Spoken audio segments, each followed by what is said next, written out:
ঘুম তো দূরের কথা, ঝিম লাগানোরও যেন সুযোগ নেই নৈশ প্রহরীদের। চারপাশ নিস্তব্ধ, শহর ঘুমিয়ে পড়লেও তাদের চোখ জেগে থাকে প্রতিটি ছায়া আর প্রতিটি শব্দে।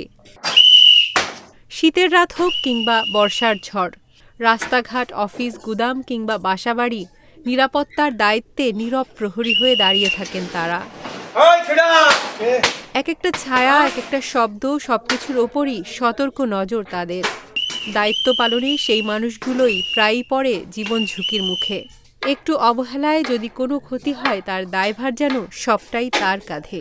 এই পেশায় যারা আসে বেশিরভাগই হতদরিদ্র, গরিব মানুষ। এখন যদি কোনো ক্ষতি হয়ে যায়, আমাদের তো দেওয়ার মতো সামর্থ্য বা পরিস্থিতি নাই। কষ্টের কাজ তো সবাই করতে চায় না, কিন্তু আমরা যখন নিরুপায়, তখন যতটুকু পারিশ্রমিক আমাদের দেয় সেটা কিছু না করার থেকে বা কিছু কোনোটা যদি রোজগার মোটেও না করার থেকে কিছু করলেও বাঁচা যায়। মানসির বাড়ির চুরি যদি আমরা ওই দিক থেকে রাউন্ড দিয়ে চলে আসি, অন্য সাইডটা যদি হয়ে যায়, তাহলে সেই প্রেশার কেটটা আমাদের পরে আসে।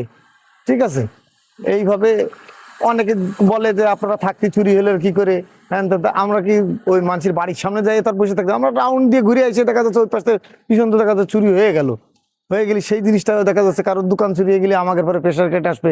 সাপোজ আমি একটা কথা বলি যে আমার আজকে গার্ডের ডিউটি আছে, এখন ইনকেস যদি আজকে কোনো ঘটনা ঘটে যায়, তাহলে আমি আমার সন্তানকে সামনে মুখ দেওয়া কি করে? আমি তো দোষী না এখানে। তারপরেও তো আমার নিজের কাছে খারাপ লাগছে যে আমি থাকাকালীন চুরিটা হয়েছে, কি আমি থাকাকালীন এই জিনিসটা হারাইছে, আমার বাল বাচ্চারা কালকে জানতে পারবে। নেটের যুগ, এখন সাথে সাথে কিছু হলেই নেটে দিয়ে দেয়, দিলে আমার ফ্যামিলিটা একটা সমাজে মাথা নিচে থাকতে হবে, আমার ফ্যামিলিটারই মাথা নিচে থাকবে। এখন এই যে ঘন যে শীতের ভিতরে আমাদের থাকতে হচ্ছে, তাদের জিনিসপত্র সব আমাদের খেয়াল রাখতে হচ্ছে।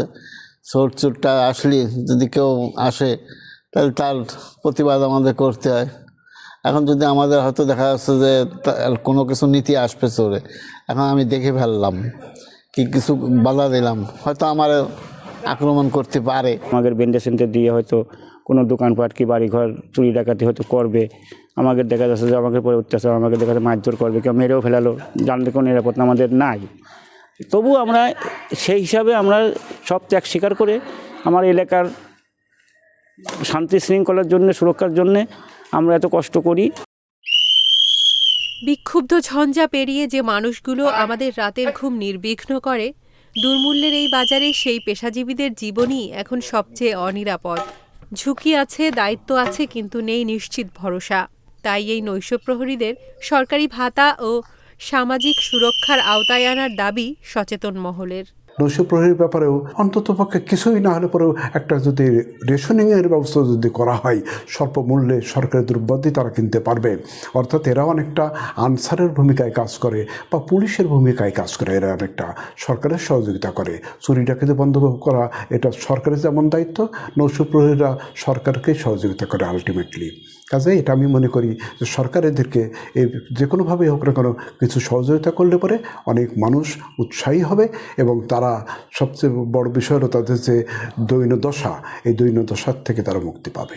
নিরাপত্তা প্রহরীর কাছ থেকে বয়সের ক্রাইটেরিয়ায় পূর্ণাঙ্গ আসে নেয় 65 এবং 62 তাদের কম আছে, তাদেরকে চিকিৎসা সহায়তা সমাজসেবা অধিদপ্তর, হসপিটাল সমাজসেবা জেলায় জেলা পর্যায়ে এবং উপজেলার ক্ষেত্রে উপজেলা সমাজ রোগী কল্যাণ সমিতি আছে, সেখান থেকে তাদেরকে চিকিৎসা সহায়তা দেওয়া। এই নীরব মানুষগুলোর জন্যই আমরা নিশ্চিন্তে ঘুমাতে পারি। নৈশ প্রহরীরা কথা বলেন না, কিন্তু তাদের নির্ঘুম রাতই বলে দেয় নিরাপত্তা মানে কতটা ত্যাগ। তবে নেই কোনো স্বীকৃতি। তামান্নাই জাহান, ইন্ডিপেন্ডেন্ট ডিজিটাল।